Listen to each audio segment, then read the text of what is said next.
All right, so new patch tomorrow on global.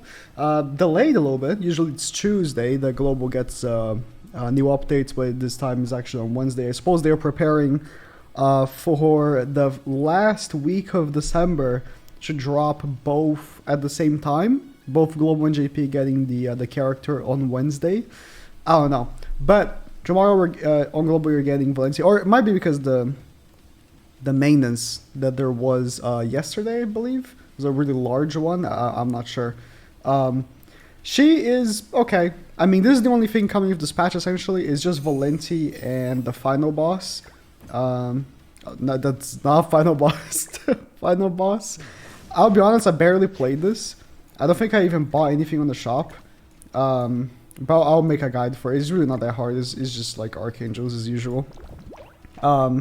Should you summon for the Valenti? No. No. I mean, so here's the thing, right? So Valenti's a seasonal character. She's only gonna come back in seasonal banners. Think of how many times Christmas Lilia has come back. Because this character is essentially Christmas Lilia. She's releasing on the exact same time slot as her. That's how many times you'd expect this Valencia to come back. And she is okay. I mean, the banner is good, all things considered. Like, these characters are garbage. Like, all these characters are garbage. And then you have, like, Merlin, Lilia. Brynhilder is not all that good anymore. After the current meta shifts, to be honest. So, I'll put her as a half and half. And then, Summer Diane, which is useful. Not necessary, but useful. That's how I would call, like, most seasonal characters. It's just bad. I mean, here's the thing, right? So, I'll give this an example. They do this so often, but I don't know why they choose to release characters like this. So, Valenti released at the worst imaginable time possible. She has a passive in which lowers enemy crit damage by 75% of her crit resistance. Crit defense. So, the optimal way of running her would be like this: HP, crit resistance with crit resistance rolls, and then she has like 181 crit resistance, and then you can even have a link to give her more crit resistance. Lilia should be having like around like 200% crit resistance. You'll be lowering the enemy crit damage by like 150%, which makes their crits hit lower than their normal hits. Really cool. Problem is, she releases right after... Oh, I right-clicked twice. A character that can't be lowered. What? And is the best in the game. Legitimately, that's a character you face every match, essentially. You know what they did? A few years ago.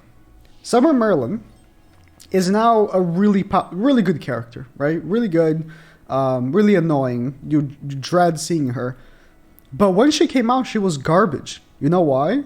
Because she came out right after Margaret, which was the meta, the character you'd see every single match, essentially, and had a cleanse card.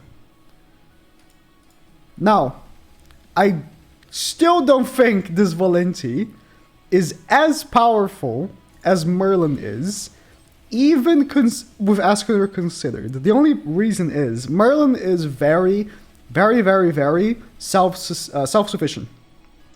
She can provide herself her passive, which attacks heals, right?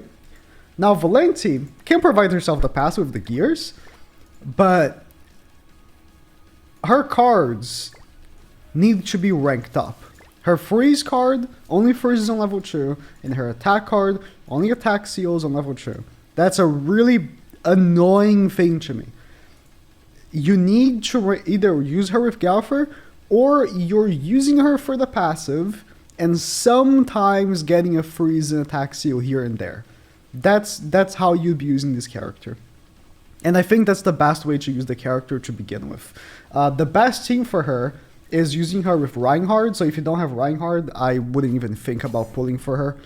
Reinhardt are for her. It's a very tanky team. If you face mono green, I mean, it's an insta win. And any team that isn't Ascanor is an instant win. Essentially, with that team. Because you're so tanky, crits don't do any damage. You can still lose to like DNs, because DN doesn't need to crit. But for the most part, if you don't face Ascanor, you'll be alright. Problem is, when is Ascanor gonna get dethroned? I don't know. Is the next character gonna be countered by her? I don't know. Who knows? I can't give the information because I don't have it, right? So that's why it's just really hard to say that. She released at the worst time possible, right after a character that counters her, and in the middle of the two most hype festivals of the year, November Festival and December Festival, the two hypest characters released on the entire year. So, can't really recommend summoning. Now, there's one more thing coming out this patch.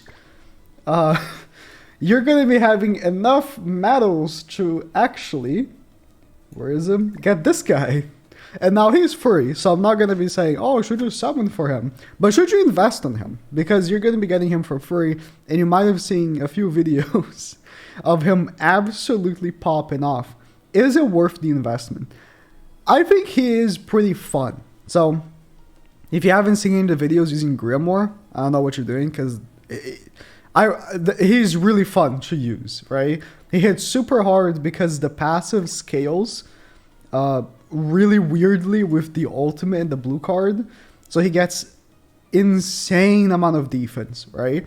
And then he hits super hard with his card that has a way higher multiplier than it should have. So, but is he good? Like, realistically, I think for most players, you're not going to get much of a use out of him. But I would keep an eye on, working on him. He's been really fun to use on Bird. I haven't really given him a try on dogs just yet because I'm just scared. Like, just dogs are so specific, right? I don't even know a proper team I'd run with him. Like, I wouldn't be able to use Tonar because she buffs attack and he uses defense. Stuff like that, right? But he's really, really fun. And I think for a lot of hard PvE activities, you might be able to cheese it with him unless they like remove buffs and stuff.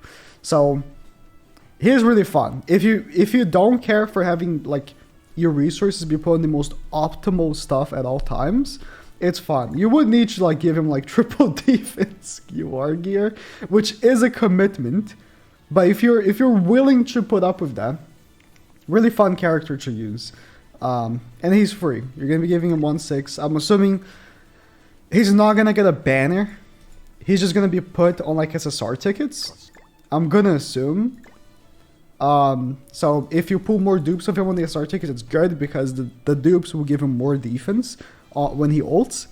But yeah, so that's it for the patch. Again, there's not much else. I would recommend skipping unless you like the seasonal characters for collection. If you're missing like all of these, it might be worth considering. Just I would just say good luck on your free multi.